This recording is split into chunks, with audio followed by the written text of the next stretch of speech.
Hi everyone, magandang araw. Panibagong taon na naman ang ating sinasalubong. So, Happy New Year to all. Ngayong taon na to, first time kong bumiyahe mag-isa upang magbayad ng Social Security System sa Maasin City. So, ito na yung opisina nila. And then, pagkatapos kong magbayad, dumiretso ako sa Jollibee upang kumain ng lunch at mag-take out ng 1 bucket of Chicken Joy para sa aking family.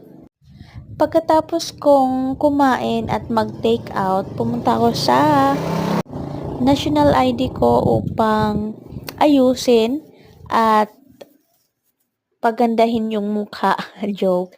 At pagkatapos ako'y umuwi at nagbiyahe na naman papunta sa aming bahay. So, daghang maraming salamat!